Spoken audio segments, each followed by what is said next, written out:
It's time for Supply Chain Now. Broadcasting live from the supply chain capital of the country, Atlanta, Georgia. Heard around the world, Supply Chain Now spotlights the best in all things supply chain. The people, the technologies, the best practices, and the critical issues of the day. And now, here are your hosts.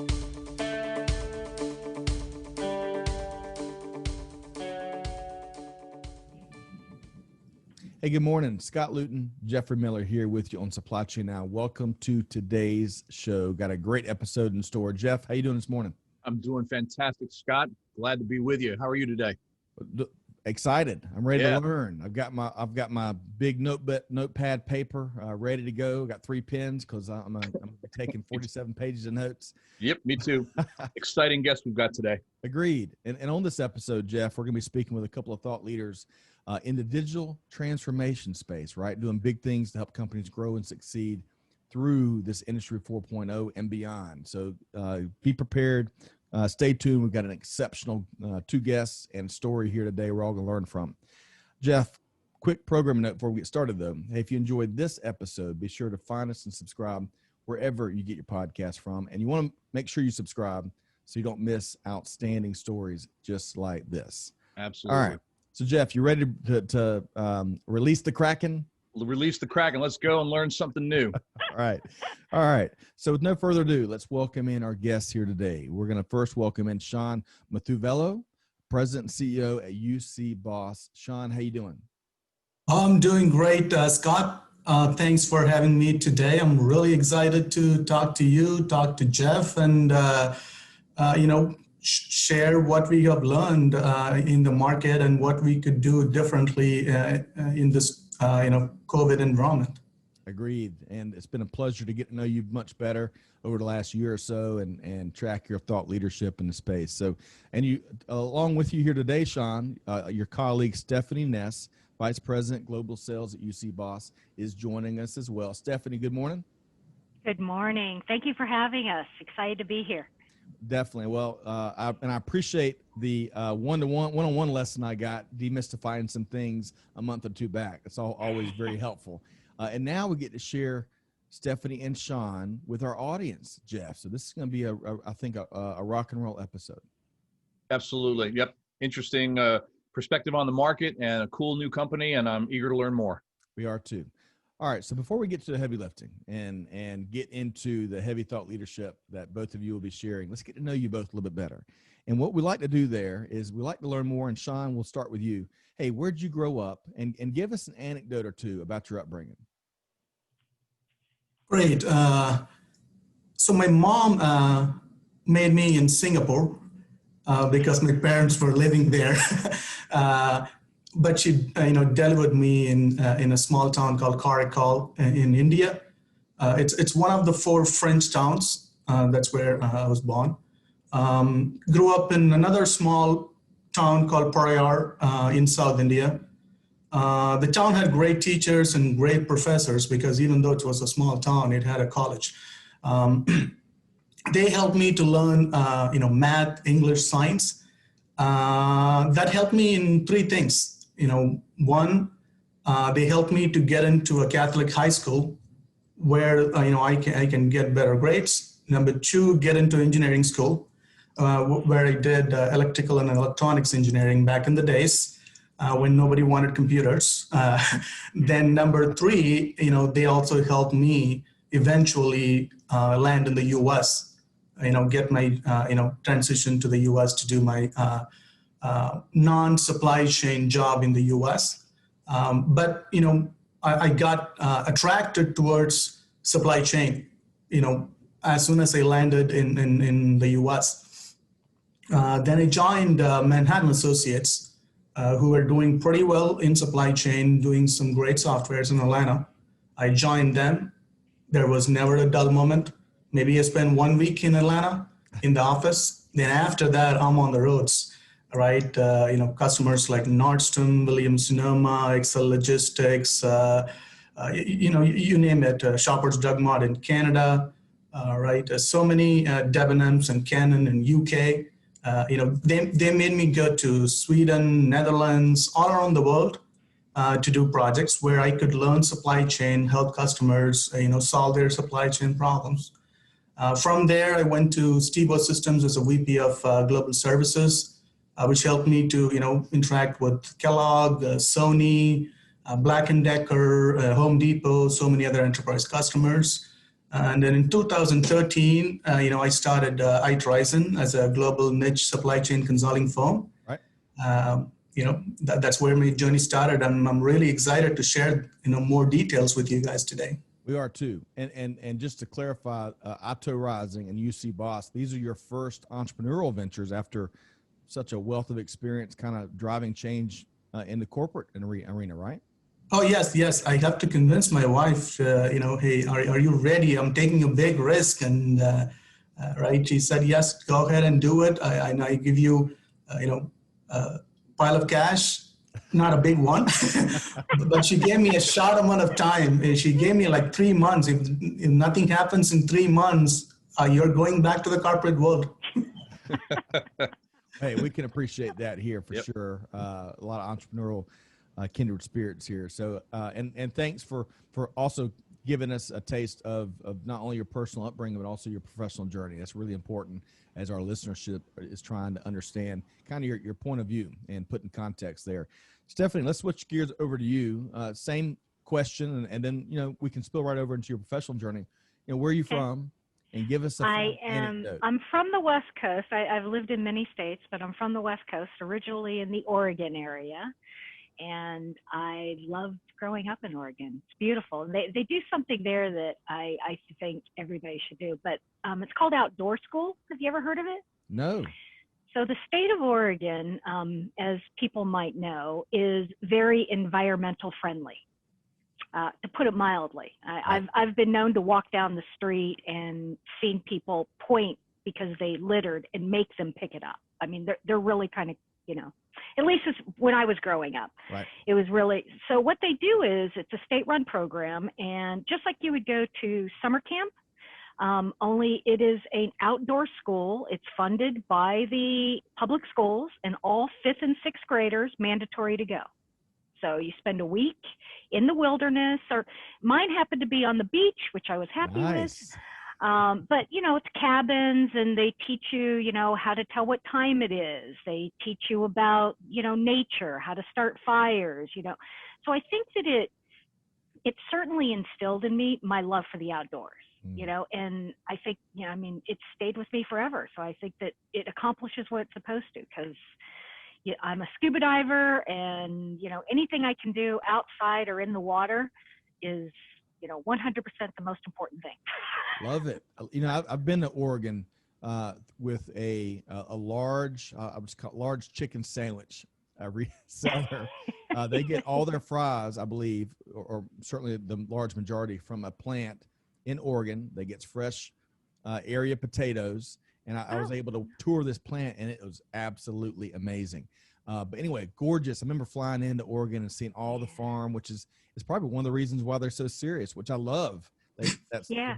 Well, it's interesting because most other places I've lived, and I've lived in 10 different states, you go and buy a house and you get like a half an acre, or something like that. In Oregon, you get postage stamps. Like they just don't sell the land, right? So all the houses, like somebody might decide that, in other states, I don't want to be on top of everybody. You have no choice. Right. If you want to be in a neighborhood, you are on top of each other. Right. So I always found that interesting to have so much land, but nobody really has the land.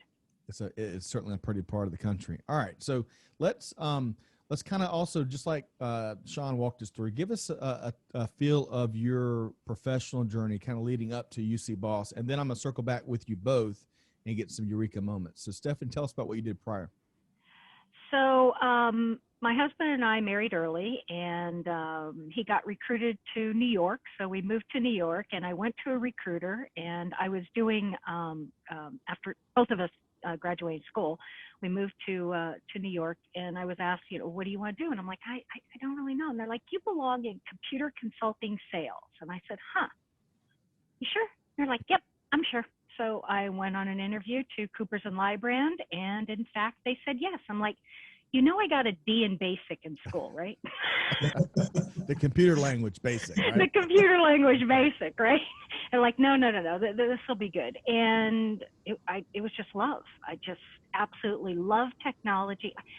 That's not right. I don't love technology. I love what technology enables us to do, right? I like the outcomes. I don't necessarily like dealing with technology, and pretty much everybody in my house would tell you that, but I love what it gives us. And I've just been excited ever since. I like being impactful with the clients. I mean, what a great thing to be involved with so many client success. It makes me happy. I have a very simple theory. It's my job to get my client promoted. Love it. That's how I live.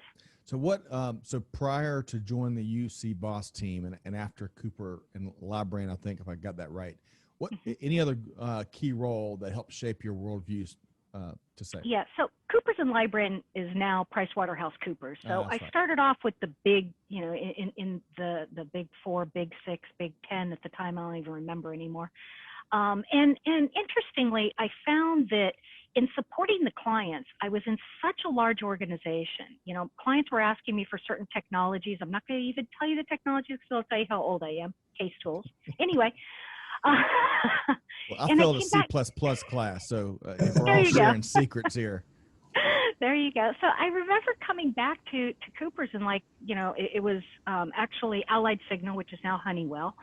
And they wanted to do this project, and the whole company were looking around. Nobody knew what this is, and I'm like, if my clients are telling me about the technology before me as a consulting company, something's not quite right here, So what I did is I realized that I needed to be with a smaller, more nimble organization that was really staying on the cusp of the technology, rather than kind of being that same glacier that the client I'm trying to help is in. So I started working for startups and have, been with smaller startup organizations ever since. I've been with at least two have gone public. Every one of them have been sold, and I love it. I love the people. I love how we all kind of work together, and it's very close and very teamwork oriented, and I like that. Love and it. Big impacts. Love it. I can tell. Hey, we can tell. It emanates from you. The clearly.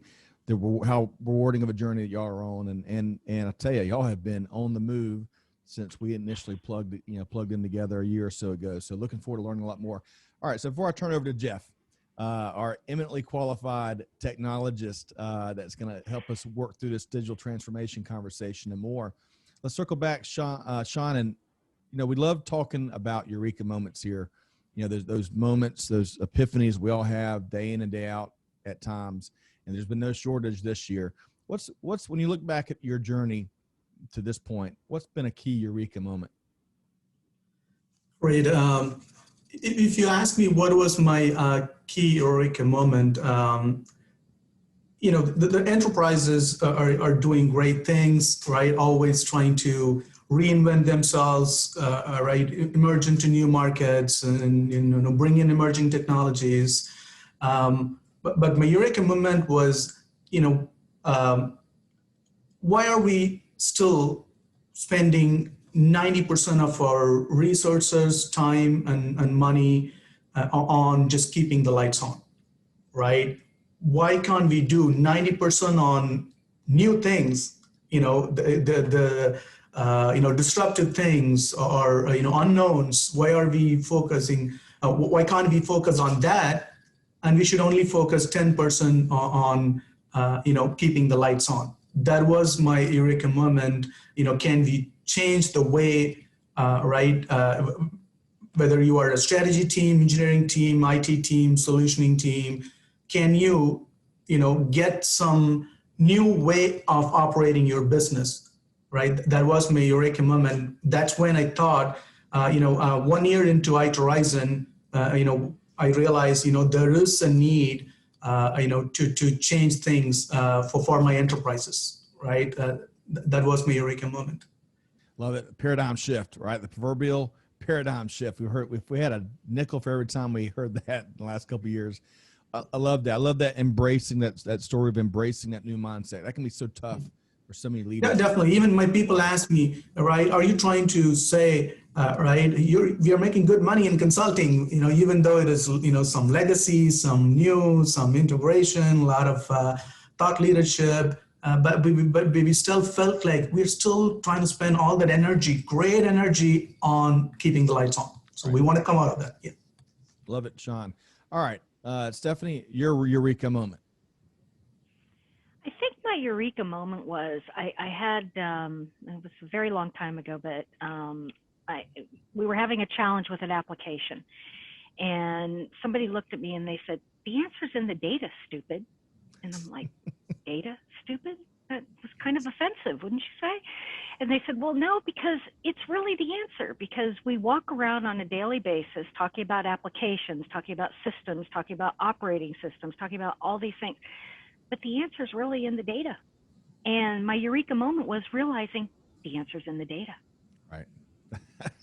Such a well said. We were talking earlier this week about a political consultant and their client. And what the politician learned is that sometimes the consultants will come in, they'll read through all of the noise, pick the important information and data, and then give the solutions, and then take the data with them. And the politician's like, "Look, key lesson learned in this information age, make sure the data is yours." So to your point, because that's where the secret sauce is, solution is. It is. I mean, crazy enough, I was in the publishing world for a while, and the printers, okay, the people who are actually printing the books or whatever it might be, they ended up being the digital asset management store for all of publishing, because it would be a last minute thing, the last copy, getting it out to print, and nobody in the company had that final version. They couldn't find it. So eventually the printing company started charging them storage, and then they owned all their data. Right. They sold it back to them. It was interesting. That is, it really, when I hear stories like that, it's amazing that the time we live in, but in a good way too, because this is really exciting. Both your stories and what UCBOS is doing, which we're going to dive more into. All right. So Jeff, I want to pass the baton to you as we dive deeper into what they're doing and digital transformation and a whole lot more. Yeah, sure. Thanks, Scott. No, it's fascinating to listen, Shan, to your story and your eureka moment, and Stephanie's. And so here we have the founder, president, CEO, the VP, the CRO, essentially VP of sales, building the business. And on the one hand, I hear someone who's a technologist and a supply chain practitioner, career supply chain practitioner, say, there's got to be a better way and technology should help. And then I hear the other party to this great conversation say, you know what, it's all about the data. So let's talk about UCBOS, and let's talk about what, I think we've got the ingredients. We've tipped the cards a little bit. I think I can guess what's coming. But Shan, talk to us about what is UCBOS and your epiphany and your eureka moment, and maybe Steph's as well. What is it, and what does it do? So I think it can get very complicated, sometimes. So I think it's easiest just to tell and to say that our whole goal is to deliver technology without the complication of technology. So it's really delivering seamless integration and functionality creation within a technology stack that already exists. So if you think of a puzzle, an organization's technology stack is like a puzzle, and it misses pieces. And those pieces are either fulfilled by custom development or by extending the software, each of which you have to manage over years and years and years. And so it changes and makes it a little bit more difficult. So our solution allows you to leverage that with AI, ML. I'm sorry, I'm using acronyms. We're using both machine learning, we're using artificial intelligence, we're using metadata. Okay, 100% metadata. We're storing data very differently than most systems.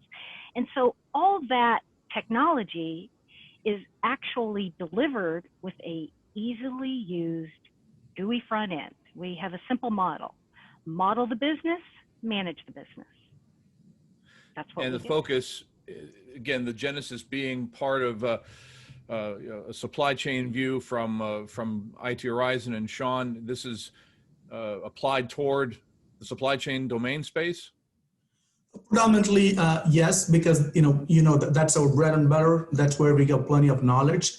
Even though the platform can support any industry or even any area for that matter, but we want to focus on supply chain because that's where customers need us the most. Because you can always get the best for your finance, get the best for your HRM systems and CRM systems. But in terms of your business, the one key thing is supply chain, which could be taken as a competitive advantage if you do it right. And in today's world, all right, Steffanie pointed out it's data. But people, when they think data, they think it's data warehouse. No, the data has to be not in the data warehouse, not in just an analytical engine, not just in between in the integration layer where it's just getting translated. Data means you need to be able to understand the data, right? Consolidate the data, present it back to your business users, and they should be able to orchestrate on it, collaborate on it, right? And instruct the ERPs and instruct the supply chain solutions on it, right? For that data cannot be just row columns. It has to be metadata. That's what Steffanie's saying. The eureka moment for both of us, for us to come together and work with all of you to take to the market or take to the world is, hey, it is metadata. Steffanie said 100% metadata. Right, that is what we are trying to talk here. So let's take a step back as we tee up the discussion into digital transformation and supply chain. Let's make sure I want to get grounded in this, and I think our listeners as well. There's some terms out in the marketplace today. If you watch Gartner and IDC and others, there's a lot of talk about no code, low code, metadata based, composable enterprise / platform. I'm getting the sense that UCBOS is a platform product. More than a solution. It's not like an ERP or a PLM system, but talk a little more about where this fits in that kind of fabric, where we seem to be headed toward this idea of low code, no code, metadata driven. It sounds like you're part of that. Yeah, absolutely. We are certainly a part of that. And again, I think that if we kind of look at history, so if you had a house and it stayed in your family for generations, that house has been through many, many modifications, many, many changes. They're changing the plumbing, they're adding electricity, all those lovely things that we like. Well, as you add each of those features or new technologies to the house, which I kind of think of the house as the technology ecosystem within an organization, finding a way to do things quicker, to do things efficiently is the whole reason that we're adding features, right? And to do things on your own without outsourcing the higher, very expensive contractors. Yes, yes. I mean, just think about, even a decade ago, I mean, would we have been managing our own Wi-Fi? I don't think so. Somebody would have said Wi-Fi and we would have went, what? Huh? How do we have? And everybody's got Wi-Fi in their house. They have mesh nets. They got all kinds of things, right? So it's all about being able to incrementally add that value back in and having that low code, no code, which we are no code, which is a huge difference from low code because we generate zero code, right? What we're doing is we're managing metadata. And a lot of people talk about metadata. And very similar to digital transformation or any other acronym, many people have their own definition of what metadata is. And I like to think of metadata so that people really think about it is, if you take a look at your laptop today and you look at your file system, every one of your documents has a naming convention, right? You're trying to describe what's inside that document with your 10 characters, 20 characters. It's not efficient. And it certainly doesn't give you the depth of information. I mean, I could, I don't know, I can have, a QA, a quality assurance procedure as a document. It doesn't give me enough information. What am I going to say? This is QA 1590, whatever. So metadata is really about decorating or enhancing or enriching the information that describes the information within. So when Shan was talking about metadata, in talking about that it's all in the data, it is all in the data and the metadata. He's right? Because it's contextual. Data doesn't mean anything unless you add context to the data, which then gives you information. And information is really what we seek. So finding a way to get that information to the people who need it at the time that they need it is the goal. Giving them the flexibility to act on the information that we give them at the time that they need it is the ultimate goal, because that's what's going to give us the ability to manage our business better, is not having interpretations in multiple layers, from business analysts to developers to enterprises to, we have a very complicated technology stack today. I just heard somebody tell me this the other day. Gartner, I'm sure everybody's aware of Gartner and their quadrants. The question is, how many quadrants do you think that Gartner manages? Come on, guys, guess for me. How many quadrants? I'm scared to guess. How many quadrants does Gartner cover? Okay, I'm not talking software. I'm just talking their quadrants, so sections, entire industries. Oh. It's close to 100 different charts that are produced. More than 100. Yeah. 109 quadrants. Now, if we have an organization like Gartner who has to manage 109 quadrants, and you multiply that by thousands of vendors, it's a complicated environment. We're trying to simplify that environment because we can't progress when it takes us 6 months, 8 months, 12 months to react. Yeah. So this helps us react. So let's talk about, I'm sorry, go ahead, Sean.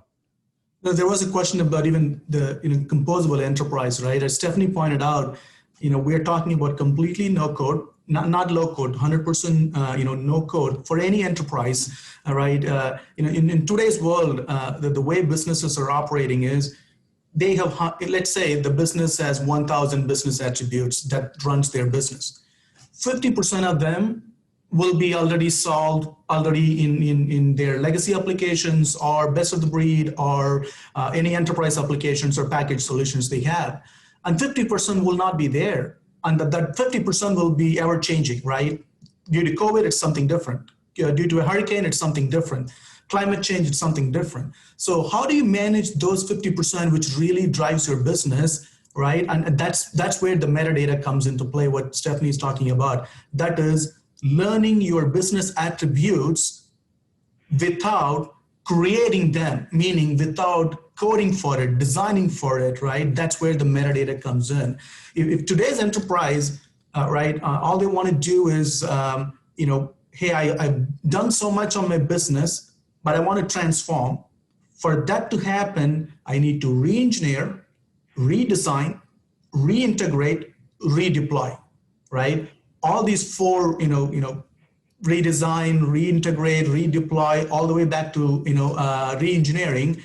This is, you're talking about 2 years, right? Or more than 2 years. Sometimes my enterprise journeys and digital transformations are 7 years. We get money for that consulting and development work, but Steffanie says, 7 years, come on, we should be able to do that in less than 1 year.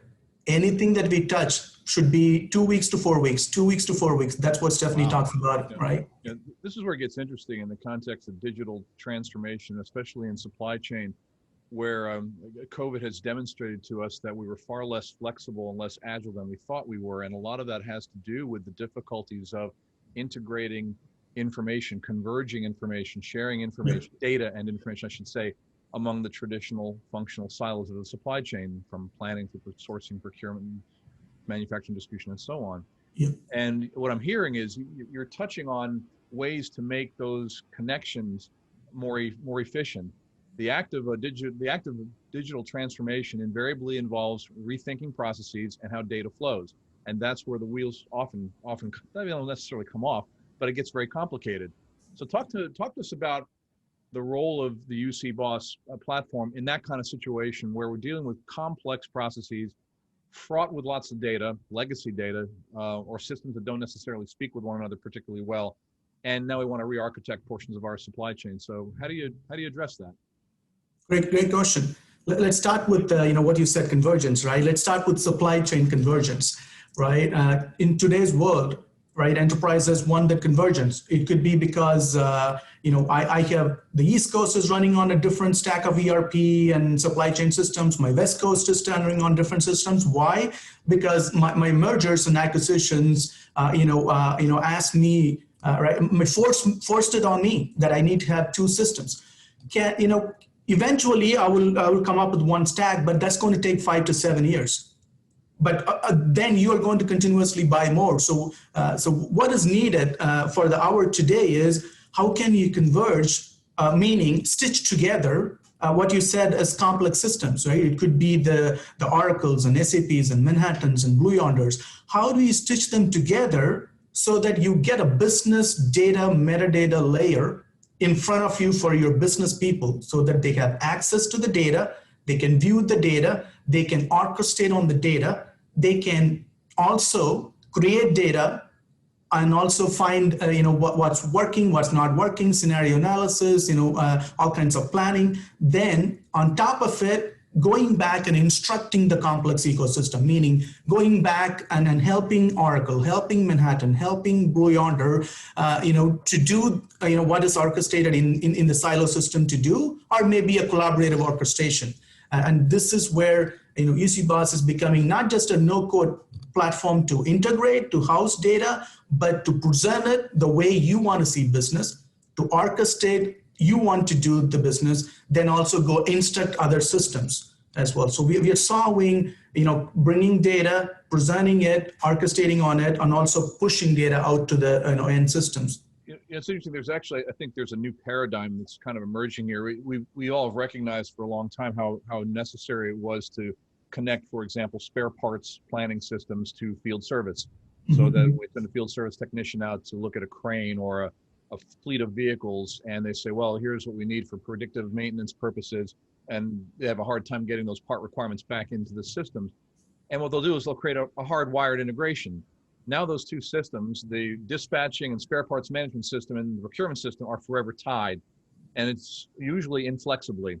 And what I'm starting to hear customers, my clients talk about is, well, geez, I've solved the problem, but it's only as good as until somebody comes up with a new revision of some enterprise software.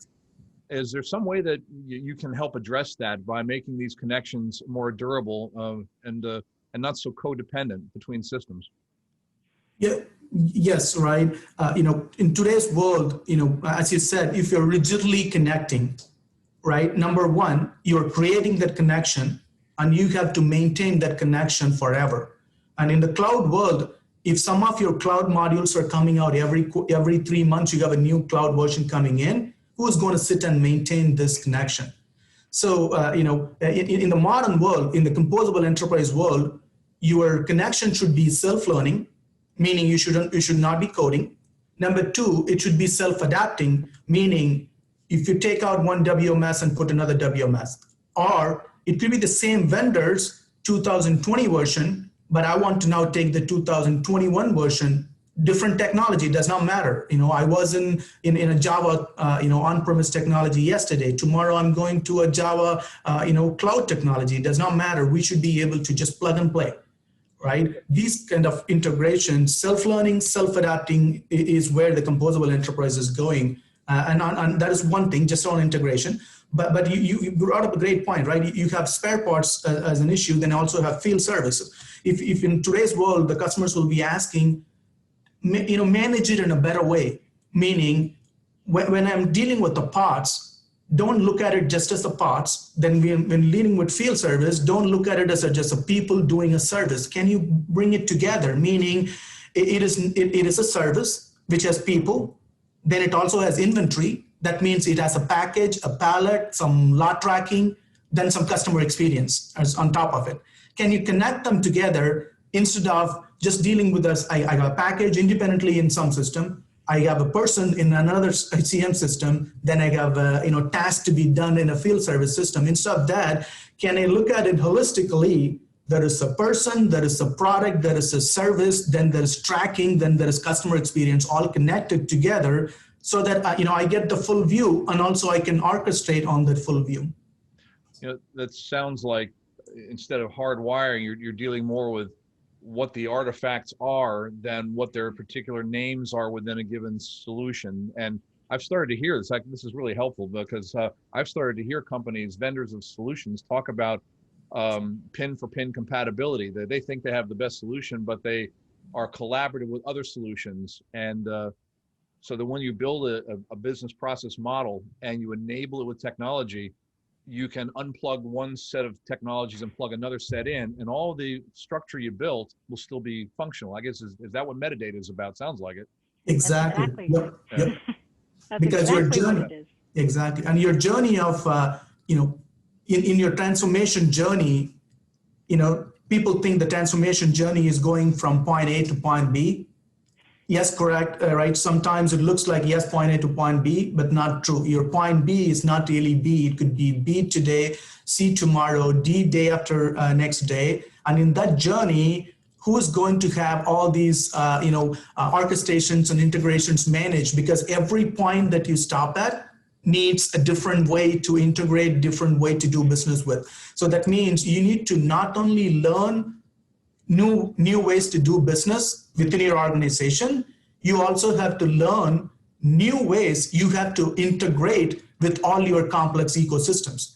So that entire journey has to be managed. Who can manage this continuous change of disruptions in your business and continuous change in talking to your other applications or people, or even IoT, or artificial intelligence or virtual reality devices and other things, right? So you need a platform which is completely composable, and you cannot sit and code. If you're coding, you'll be maintaining.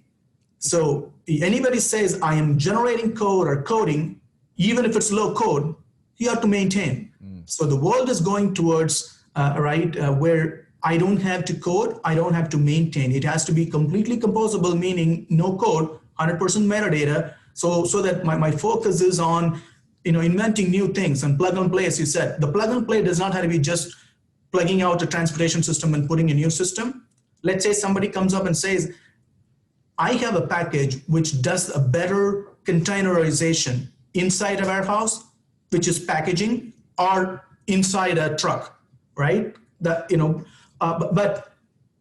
can you just take that one piece and plug it into my orchestration of creating an order inside a WMS or creating an order for transportation? That is where the world is going to go, right? Commoditized, packaged, applications. Instead of, I'm buying a large ERP and a large supply chain application, you're going to be dealing with either you're going to be creating something cool, something disruptive and something useful internally in your IT, or you're going to be buying off the shelf from marketplace, on which platform is going to do that orchestration and management. And that's what we're talking about. All right. So we're about to take the conversation much more broadly, but before we do, I want to get Steffanie weigh in. However, first, what I'm hearing from you both and from Shan in particular, my kids love the series The Mandalorian. I'm not sure if y'all have seen it. It's on Disney Plus, and on every episode, several times, the Mandalorians, when they see each other, they say, "This is the way." The way. So what I'm hearing with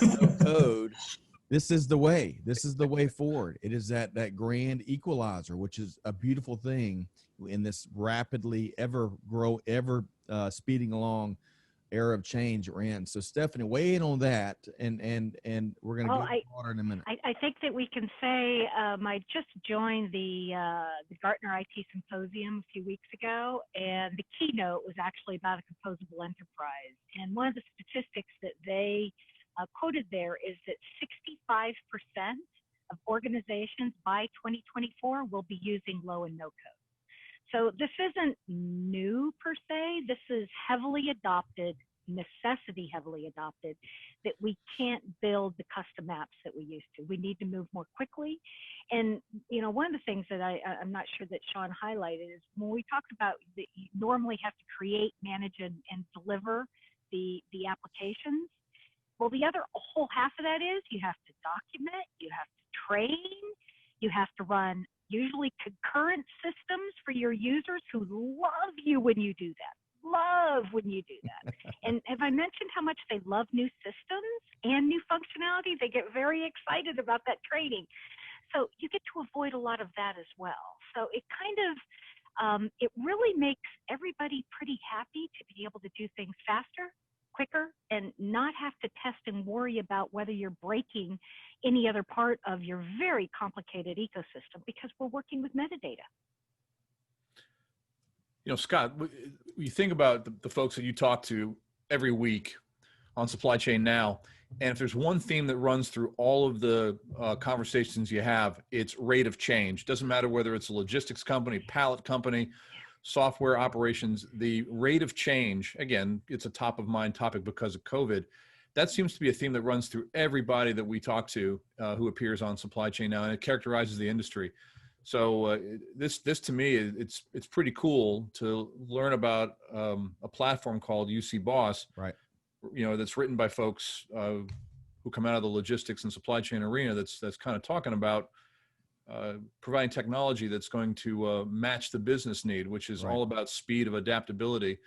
So, well, here's the other challenge. Here's the other challenge we hear about, and that's talent acquisition, and everybody's fighting for that top talent from a technologist standpoint, right? So when I hear about an equalizing resource that allows your team to do more with not having to figure out the code through this no code. I mean, this is it's fascinating to me because we all know the challenges associated with the global talent landscape right now from a variety of perspectives, right? And that's even pre-pandemic.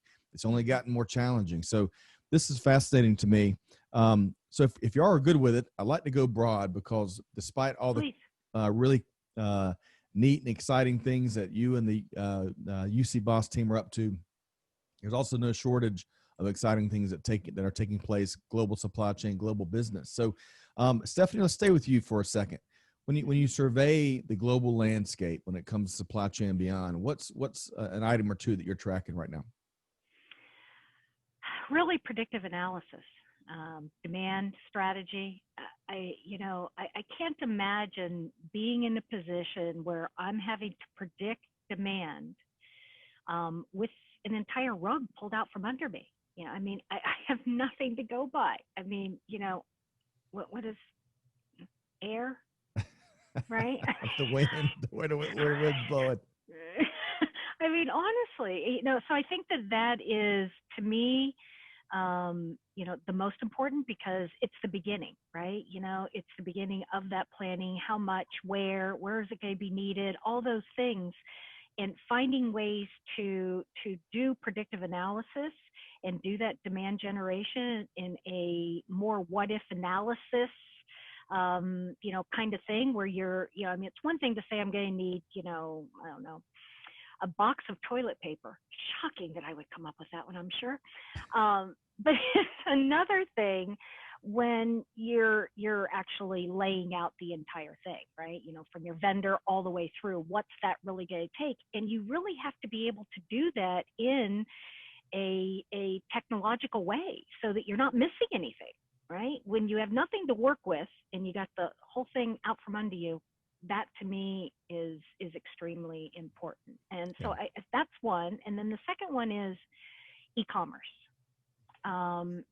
Most of our clients are dealing with where, 70, 80% of their business was, through retail channels, wholesaling, and then they had, 20% of e-com. Well, now obviously those are flipped, right? So how does that affect that supply chain? Because you really had two supply chains. You had your e-commerce supply chain and you had your vendor supply chain.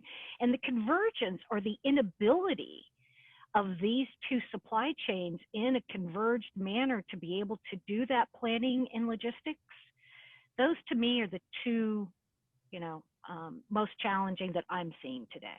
Yeah, well put. Back on the analytics piece, even before organizations are embracing better technological forecasting wherewithal, just the old-fashioned enhancing and optimizing communication between the different silos that everyone has been speaking to here today. The Clorox company comes to mind, in their published interviews. And of course, they've appeared here a couple of times. One of their best practices in getting through this historic demand for just about all their products across all lines has been to go back, really communicate and understand all the various supply chain partners, better understand the constraints, share information that they've gathered about not just COVID-19, but how to protect the workforce, right? That type of information is, oftentimes doesn't go upstream and downstream. And that just old-fashioned communication. And then you look within the four walls, proverbially sales and operations. Hey, we can all get along. Let's sit down and have a Zoom. Yeah. Have yet our millionth Zoom call of the week, but that exchange of information, just from an old-fashioned standpoint, that we see a lot of companies doing a lot more, getting more serious about that for sure. All right, Shan, let's talk when you're surveying the grand landscape, and look, we try to find the good news, try to focus on the good news, because there's so many lessons learned, right, that are the silver lining from this historically challenging year. Sure, a lot of people are, it's been a horrible year for so many people, but we're going to be better off as we fight together through it. The industry is going to be stronger. You name it. We're going to learn so much about supply chain business, and for that matter, each other. So Shan, what are you tracking more than others here right now? So let's, I'm glad, Steffanie touched on predictive analysis, and she also touched on e-commerce, which goes back to your omni-channel fulfillment enterprises are trying to solve, but they don't have the speed to market that they would like to see that, right? That's something I'm tracking.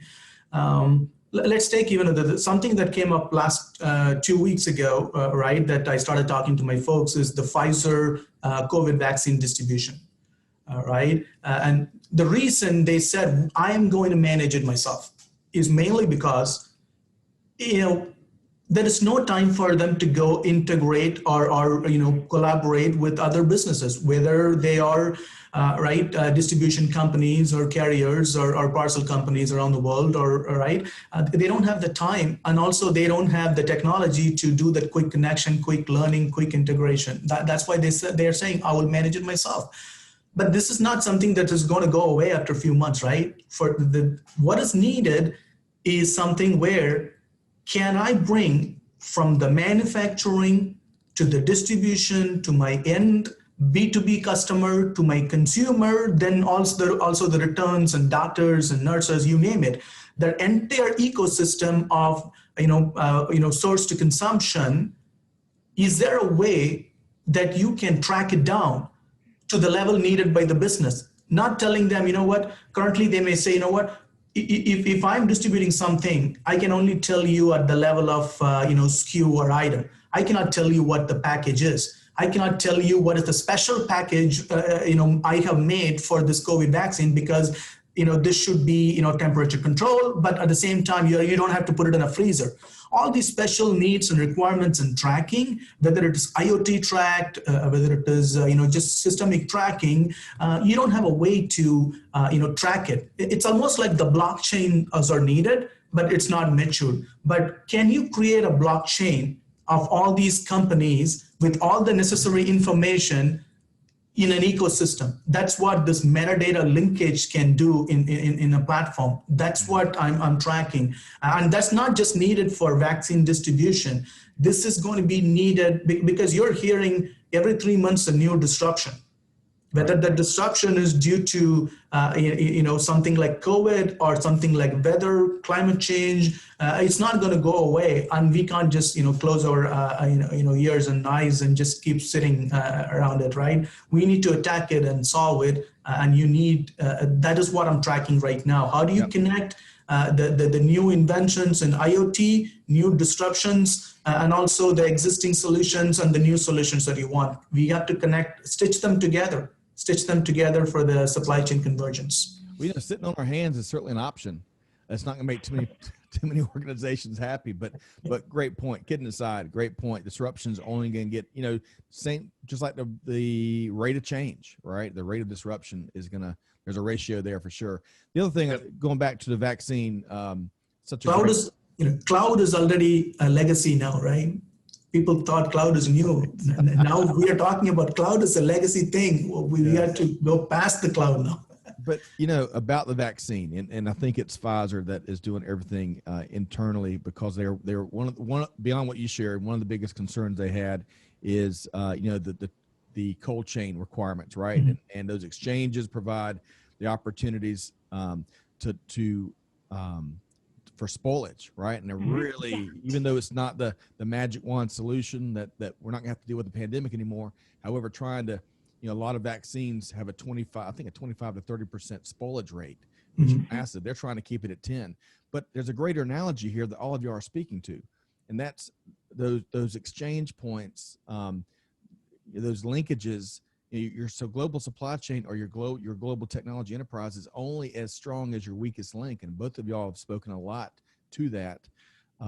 So it's a fascinating time, not just to be in supply chain, but certainly to be in business. And this becomes kind of the test case. So cold chain is usually the test limiting case for supply chain resiliency and durability, right? We all know that. And this is sort of, pardon the pun, but it's sort of like cold chain on steroids because of the value, the fact you've got layers of things like authentication, chain of custody, temperature control. So it's testing to the limits. Not to mention we need 2 vaccines for every person. Yeah, that's right. 2 doses, yeah. I mean, that doubles the difficulty. Yeah, right.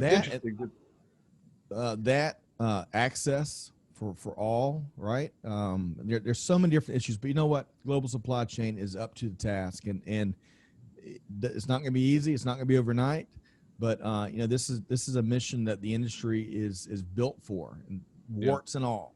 And we're going to get this thing done. And while we do so, we're gonna be better. We're learning so much of how to operate in a pandemic environment, and we can all think back to 2018 and all those pre-pandemic areas and how easier life was. But hey, this is not going to be the first major global disruption, and it's just training us to be much more resilient as a profession and as a people. So, a lot bigger news, better news is coming in months ahead. And it takes great technology and innovative, ground cutting edge. Shan, great point about the cloud's now like legacy. Some folks still talk about the cloud like, hey, it's a coming technology. No, it's been here forever. It's just, you got slow adopters. And that's I think that's a key lesson learned from this conversation here, because I've never really thought about that like that, Jeff. So that's, so Shan, you get one of the hot takes here. We're going to have to put it on a t-shirt, but let's make sure, Jeff, we got to make sure folks know how to connect with Steffanie and Shan. So Steffanie, let's start with you. How can folks connect with you and, of course, UCBOS? Very simply, UCBOS.com. You can reach out, just that easy. You can click, contact us. You can click demo, which that's my preference, demo. So we're very easy to get a hold of. In my email through LinkedIn, you're more than welcome to reach out and connect with me, Steffanie Ness at UCBOS. Outstanding. All right, Shan, same question. I bet both of y'all do a bunch of keynotes, and I hope your inbox is going to flood with a lot of new virtual requests. But Shan, how can folks connect with you? It's the same way as Steffanie said. We are very active on LinkedIn. Then we are also, UCBOS.com, UCBOS.com. They can go there and reach us. And LinkedIn is today's one and only profession. I shouldn't say one and only, but at least in terms of communicating, right? At a professional level, not at a sales communication and email communication or distribution of marketing material, right? This is purely from a personal level connecting. I'm thoroughly enjoying LinkedIn. So that's a great way to connect with us. And I'm glad Steffanie mentioned demos, right? And since this is all composable, meaning we're not coding, that's why she's not afraid of telling our vendors, we will do your proof of concept. Love right? That. We are even ready to do their proof of concept in production itself, right? And recently a customer said, throw it into production, right? Meaning they're not testing in test. They said they're going to test it in production. And the reason we can afford it is because of the composable nature. If we have to code, or even if we have to deploy something new, then there is a cost to it, right? And in the new world, that's all going away. And we want people to reach out to us and share their use cases, and share the one which are the most complicated one that you could not solve, or you think that's going to take you 12 months to 18 months, because we're committed to show that it will not take 18 months in this new journey. And the lessons learned, right? This may even help their internal IT and business, right? They may be doing a lot of POCs. They may be choosing a lot of technology, and our interactions may help them choose the right technology and what we have learned. And our 6 years of uninterrupted, learnings on choosing this technology stack, right? Then marrying that with the 20 years of supply chain knowledge, we are willing to share with them, right? I have a small challenge. Yeah, go ahead. My small challenge is the next time that you're wanting to fill that 20 or 30% gap, give us a call. Let us try it. And it's not going to be a 2-year implementation. That 2 to 4 weeks still is reverberating in my ears. That's correct. It's worth a shot. Yeah. All right. So what I'd love to hear also, really appreciate both of you, your varied sector experience. That comes in really handy when it comes to solving problems in supply chain and elsewhere, all the different, businesses and sectors y'all been in. All right. So Jeff, we put out there how to get in touch with UCBOS. Before I get your one key thing, I got to ask Steffanie. You've got a beautiful record display behind you, and I meant to ask you on the front end what that is, but you got to tell us. That is, Guns N' Roses is my husband and I's favorite band. And we had a friend that worked at MTV for 20 or 30 years. He ran all of their talent. So actually, this is our upstairs rompus room or whatever. It happens to be my office as well. But I have them all over the room. So he moved out of Connecticut and into New York. It didn't have room for everything. So I bought. So I have like aerospace. These are all like real RIAA, record. The real deal. Real deal. Real deals, and they're fun. Just like UCBOS, the real deal. How about that? See how I slid that in there? So that could be a separate episode, Scott. Steph walked me around the room once, and that could be like another podcast episode. Check this out. Oh, that's the MTV Music Awards. Wow, man. Isn't that cool? So I got all kinds of like crazy, memorabilia from him that, he moved to New York, so he had very small space. Neat. Well, I'm glad we asked. It's more than ever before, perhaps, is to maintain a healthy work-life balance perspective and a sense of humor during a year like 2020. So really have enjoyed both of you, Shan and Steffanie. Jeff, before we sign off and thank them both, what's been your one key takeaway, big takeaway from this conversation? Well, it's a big takeaway.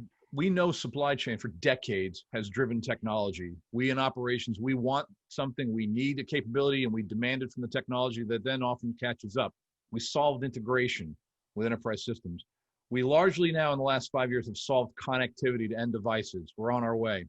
So what I keep hearing now pretty frequently over the last year because of COVID, principally driven by the speed of things with COVID, is flexibility, agility, resiliency, speed. And that's the next thing that the industry is demanding we solve. And what I learned today, this is great. This is exactly what I was hoping to hear. It sounds like we've got a company here that's recognizing that, again, in a supply chain context, and is helping companies figure out how to match the modeling of the business to solutions at speeds that the businesses require. That's what I keep hearing. You got to be flexible, got to be agile. These supply chains are reforming. And what I learned today is that there's a way to do that. And UCBOS is worth a look. I love it. And I don't have to go back to my bad old days of C++ programming coding classes. Wow, man. Or MVS or, by the way, some people actually do know what case tools are, Steph, so that's okay. Sorry. Well, this is great. I really enjoyed, and I appreciate y'all's approach. You were kind of able to speak to the technologists that are part of our audience and the non-technologists that are part of our audience. So I appreciate y'all's approach here. We've been talking with Shan Muthuvelu, President and CEO at UCBOS, and his colleague Steffanie Ness, Vice President Global Sales with UCBOS. Thank you both. Have a wonderful holiday season, a race to the end of the year. And I bet 2021 is going to be transformational for the UCBOS team. Guaranteed. Awesome. Super. Thanks, Shan. Thanks, Stephanie.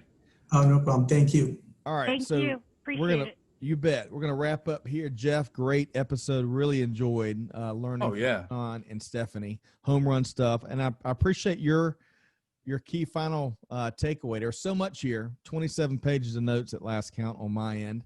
But, I love that one big challenge because it's got to be practical. it's got to be successful, and it's got to be fast. And that's kind of what you're speaking to.